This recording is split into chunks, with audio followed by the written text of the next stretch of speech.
If you're waiting for your ex to come back, it's time to stop waiting. You can still get back together, assuming that's what you want, but you shouldn't be just sitting there doing nothing and waiting for them to call you. If that's all you're doing right now, it's time to take action today. I'm Brad Browning, a breakup coach and best-selling author of The X Factor 2.0. I've helped tens of thousands of people like you get a second chance, and I've learned that while it's vital that you let some time pass before you reach out to your ex, you need to spend that time actually making moves if you really want them back. Now, to understand why just waiting around doesn't work, let's talk about why people do it in the first place. So here's a basic example. So for one reason or another, your relationship falls apart and you have a massive fight, and then your partner decides to end things. You think that they just, need time. So instead of making moves to get your ex back, you decide to give them space and hope that they come back to you. So here's what you're hoping to get out of this situation. First, you want to give your ex a chance to calm down. You know that their emotional state is pretty volatile right now, and you don't want to risk another fight that might drive them further away. And secondly, you want them to see what life is like without you so that they start to miss you and beg you for another chance. And third, you don't want to put yourself out there to try and win them back because you risk an even greater heartbreak, not to mention the embarrassment and shame that comes with it.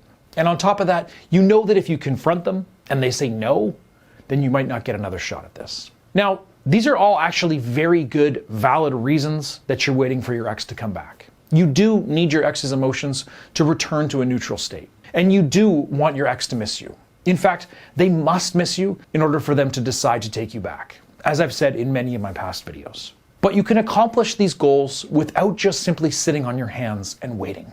Instead, you can and should be making forward momentum at this time. And here's why this is really important. First off, because your ex left you for a reason, it's often going to take more than just time to win them back. A few weeks or even months isn't necessarily going to totally erase what happened between you and your ex. It will help, sure, but making tangible changes and improvements will help even more and could make the difference between getting a second chance and getting left for good. Because really, if all you're doing is waiting for your ex, you're actually moving backward because your ex is going to be making changes during this time apart. They'll be grieving, they'll be learning and growing, and you'll just be sitting there fantasizing about them and the relationship that you lost. So even if they do decide to reach out again after a period of time, they'll find you worse off than you were when they left you. And this is less about what you do and more about your mindset. So if you're just waiting for your ex, you're in a scarcity mindset. You're basically saying, this is my one chance for happiness. I need them to come back, and until they do, I can't do anything else. Now, I know you might not feel that way on the surface, but if you choose to just sit there and stagnate, it's because you feel this way subconsciously. And your ex is going to pick up on this. So whether or not they notice the moves you're making right now, they're going to feel it when you do actually start to reconnect. They'll be able to tell if you were waiting or if you were moving forward in your life, and I promise you it will make a difference. But the good news is that you can give them the space to calm down, start to miss you, and avoid the risks of asking for another chance. All of these things without damaging your ex's perception of you. And if you follow my advice, you'll have an even better chance of getting them back when the time is right. But before we get into how, I do need to tell you that there are situations where you need to just give it up and move on. And I'll cover those at the end of the video. But for now, let's talk about what you need to do instead of waiting for your ex. So number one, most importantly, you need to take action. This is the most important thing you can do during this time apart from your ex. You must take action to improve your situation. So early on, instead of putting on sweatpants, ordering a pizza, and refreshing your ex's Instagram, you need to actually leave the house, meet up with friends, and enjoy yourself. Even if that means, a low-key hangout, that's definitely better than slipping into despair. It's important to push yourself now because, it's so easy to fall into bad habits during this time. Overeating, lying around, drugs and alcohol, all of these things are going to destroy your confidence, damage your appearance, and leave you worse off than you were before. And this can be doubly hard because a breakup gives you a lot of time to think and sort of ruminate on what went wrong. And that's why, after the first 3 days, you need to take some more drastic steps. And don't wait any longer than that because you can easily just get stuck in a rut. Remember, this is going to be a time of change for you.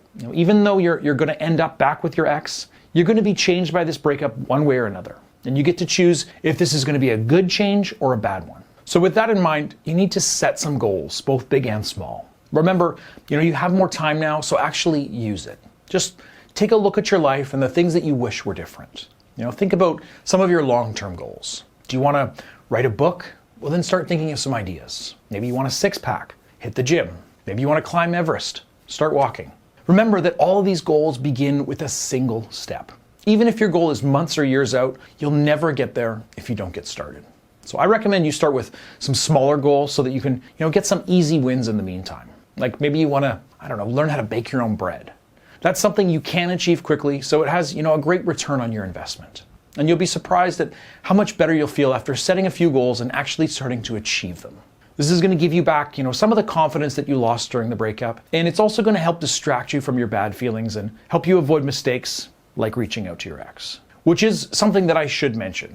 Because when I say take action, I do not mean text your ex, call your ex, show up at their work, confront them or otherwise interact with them. Which actually brings us to number 2, which is to consciously separate from your ex. I'm often afraid that when I say, don't wait for your ex, many people hear, go get them this instant and don't take no for an answer. Because really, you actually need to do the exact opposite of that. You need to shut down the lines of communication in a major way. I know that's going to be difficult and painful, but it's going to make you feel much better, trust me. Because the alternative is just a bunch of awkward conversations that eventually fizzle out. You'll be waiting for more from your ex, and when you don't get it, you'll probably feel crushed. So when you make the choice to go no contact with your ex, it's actually empowering. You can hold your head high knowing that you're making the right decision, even though it's hard. And on the other side of things, because your ex has no choice in the matter, they're going to be crushed when you stop talking to them. They'll worry that they've lost you. They'll feel all alone in this world, and that's going to make them more likely to reach out and try to win you back than any amount of, awkward post-breakup small talk ever could. So keep your distance. Don't answer the calls, don't text them, don't creep them on social media. Make the conscious choice to step away from your ex for now. Now, this will make your eventual reconnection a lot more significant and much less messy. And number 3 is you need to grieve the relationship. Now, of course, a breakup is a sad thing. And even if you end up getting back together, you can't just pretend it never happened. You need to take steps to grieve the breakup and process all the feelings that are associated with it. Now, this doesn't mean accepting that you'll never be with this person again. It means forgiving them and forgiving yourself for everything that happened during the breakup. And this may feel a little too emotional for some of you out there, but I really do hope that you won't skip this step. Because if you don't address these feelings, they're going to continue to rule your actions, even as you try to get back with your ex. Resentment, guilt, and shame are relationship-ending emotions. So do your best to actually face them and then leave them in the past where they belong. And number 4, sign up for my one-on-one coaching. Yes, it's time for a shameless plug, but I really wouldn't be doing this if I didn't genuinely believe that I can help you. My one-on-one coaching has helped thousands of people win back their ex permanently. You can find more info at breakupbrad.com/coaching.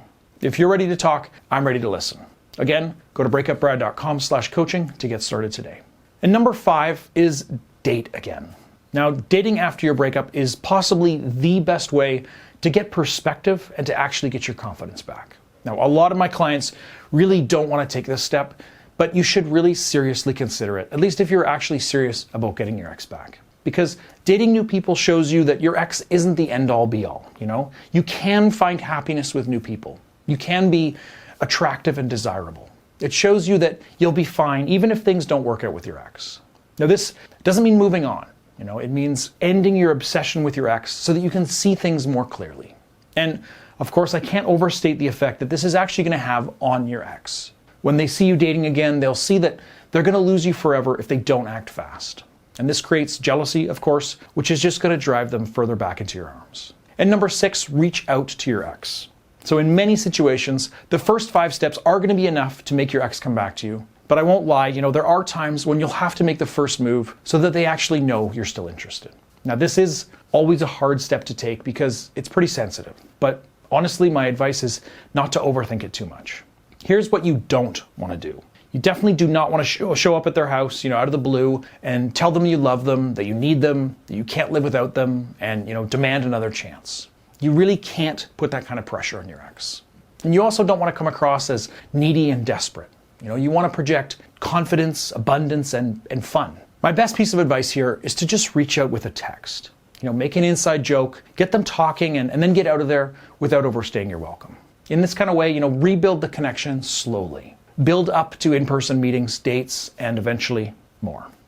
Now, at the beginning of the video, I promised to tell you when you need to stop waiting and move on. Now, I will say that most situations in my experience are savable, but there are a few where you just need to admit defeat. So first off, if it's been more than a year, it's definitely time to reach out to your ex or just simply move on. Most likely your chances are going to be pretty slim here, and you can safely assume that your ex is over you. Second, if your ex has made it very clear again and again that they're not interested, like blocking your number, running away from you, or getting a restraining order, then you need to leave them alone and move on. And finally, if your ex has moved to another country, then it's probably time to let things go. Hopefully you're not in any of these situations, but whatever the case, I wish you the very best of luck in the future. Obviously, breakups are hard. Getting your ex back is harder, but it's almost always possible, especially if you follow my advice. Thanks for watching all the way to the end. Please like, subscribe, comment, and come back next time for a brand new video. I'll see you later. Bye for now.